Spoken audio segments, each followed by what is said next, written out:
I mean, it's no secret that Battlefield 2042 was perhaps one of the biggest disasters of maybe even the decade, especially after Battlefield's less popular Battlefield 5 and, you know, the issues they had on launch at games like Battlefield 4. You thought that they might finally have got it right. I mean, all the trailers were heading up to that way, but no, they definitely didn't. But EA and DICE have finally admitted, they've finally come out and been honest about their thoughts about the launch of Battlefield 2042. They seem to be so vague about everything all the time, especially on the launch of Battlefield 5, coming out and saying, if you don't like it, don't buy it. What did people do? They didn't buy it. A similar thing was also done for 2042's launch, and once again, people didn't buy it, or at least they did, and then all of them refunded it.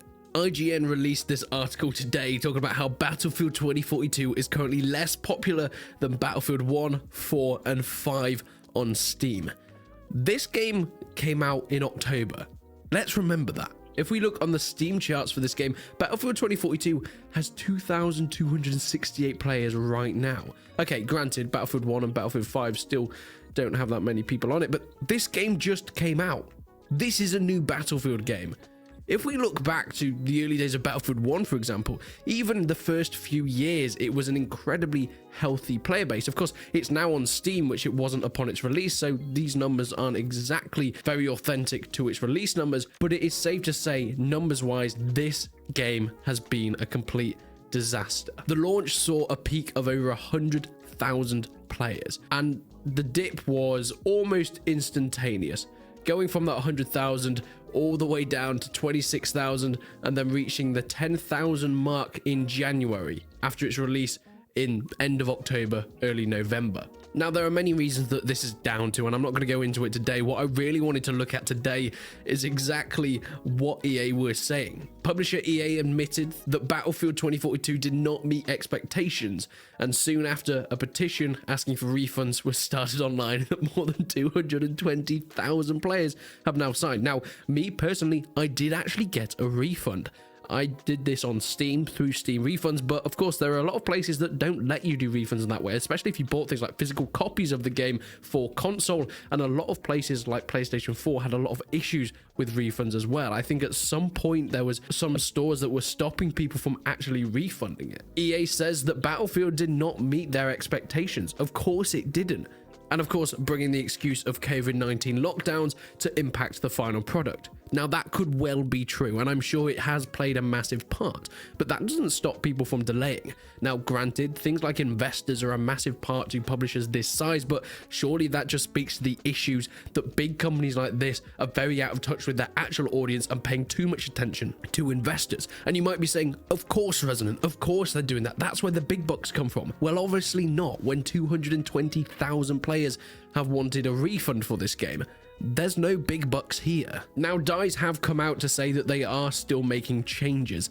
The updates have not been exactly on par as, I think many people that are still holding on to hope for this game have found out. However, DICE have revealed on upcoming improvements and proposed changes to the core map design in Battlefield 2042. Many people have been saying that it is a walking simulator. Getting from one place to another takes absolutely ages, and this was a problem even in the beta, and it was talked about then, but it wasn't fixed. Secondly, DICE will be looking at the overall intensity. The lack of compartmentalization of the combat into smaller zones mean that matches can at times feel far too chaotic. There wasn't much structure with the maps, and I think players are really starting to get annoyed at this. But look, they are making changes to the maps, and that's all well and fine enough, and I'm kind of glad that they're still breathing some hope for Battlefield 2042.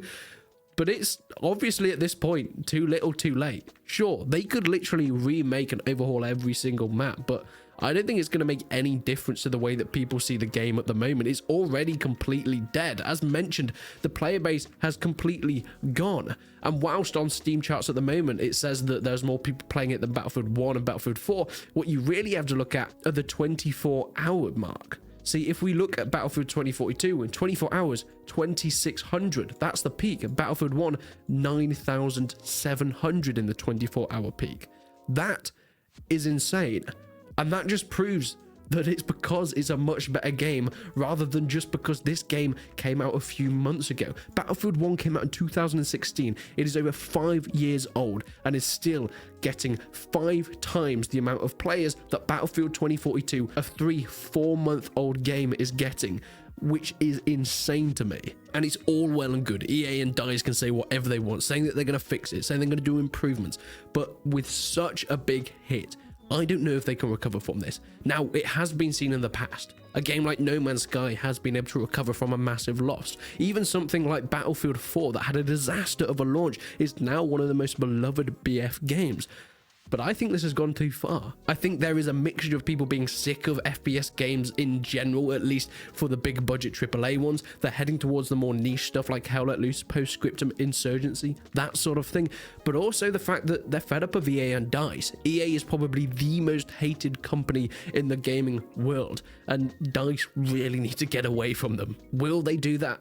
No, of course they won't. But it's definitely not helping their name at the moment, especially the last few titles they have brought out have been a disaster, mostly because they have been rushed out because of investors that are only a part and affiliated with DICE is because of their affiliation with EA as a publisher themselves. And whilst I can say all this, I don't know if it will change, but hey, we'll keep a track and see what goes on. So make sure you check the channel out and follow it for more updates and info what happens with Battlefield in the future. But leave a like on the video if you enjoyed it, leave a dislike if you didn't, and leave a comment below. Do you think this is it for Battlefield in general, or do you think there's any chance that they can come back from this? But until then, I will see you in the next one.